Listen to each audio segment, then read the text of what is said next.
गणेशोत्सव में शास्त्रों के अनुसार केवल मिट्टी की प्रतिमा स्थापित करने का ही विधान है, क्योंकि इन प्रतिमाओं का विसर्जन किया जाता है। मम मूर्तिम मृदा कृत्वा, मेरी मूर्ति कैसी बनानी है? गणेश पुराण में भगवान श्री गणेश ने स्वयं कहा काशी वासियों से मिट्टी की प्रतिमा स्थापित करनी है और उसकी घर घर स्थापना करनी है। शिव पुराण में माता पार्वती ने जो वर्णन आया है जब निर्माण किया श्री गणेश जी का, वो क्या है?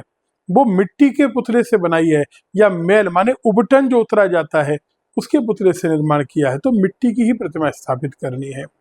अन्य प्रतिमाओं को जो हम पीओपी आदि की बना रहे हैं, जो कलर केमिकल को यूज कर रहे हैं ना, उससे जल में रहने वाली मछली आदि इन जंतुओं को भी हानि हो रही है, पर्यावरण एनवायरनमेंट को भी हानि हो रही है। इसलिए ऐसा न करें, धर्म के आड़ में कहीं अधर्म न हो जाए, पाप न हो जाए।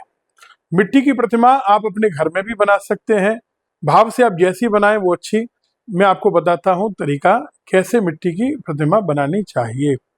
सबसे पहले किसी पवित्र नदी के किनारे से या तालाब के किनारे से मिट्टी लेनी है। कितनी गहराई में खोदना है?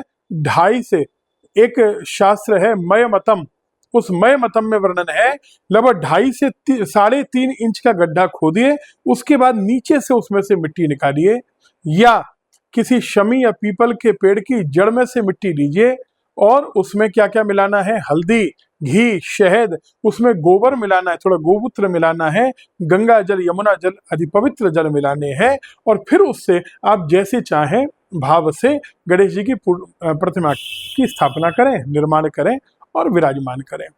वो प्रतिमा कैसी होनी है?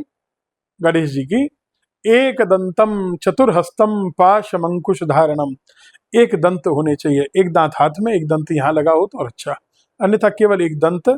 4 भुजा वाला स्वरूप होना चाहिए, चारों भुजाओं में पाश, अंकुश, वरदान देने की मुद्रा और अभय देने की मुद्रा, ये जो स्वरूप आपको स्क्रीन पर दिखाई दे रहा है ये होना चाहिए। और भगवान का स्वरूप कैसा होना चाहिए? अगर सिंदूरी वर्ण के गणेश जी है तो बहुत अच्छा, लाल रंग के गणेश जी है तो बहुत अच्छा है। गृहस्थी अगर अपने घर में परमानेंटली घर के बाहर स्थापित करना चाहते हैं तो पिस्ता जैसा होता है, थोड़ा हरापन, ऐसे रंग के गणेश जी बहुत शुभ होते हैं, अपने घरों में रखना।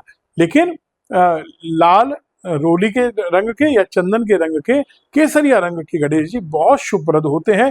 पीले रंग के गणेश जी बहुत शुभप्रद है, क्योंकि माता पार्वती ने आशीर्वाद दिया है शिव पुराण में कि जो भी तुम्हारे ऊपर सिंदूर चढ़ाएगा हे गणपति, उसकी सारी मनोकामनाएं पूर्ण करने की जिम्मेदारी मेरी होगी। और गणेश जी की पूजा करें, लेकिन पर्यावरण को हानि न पहुंचाएं।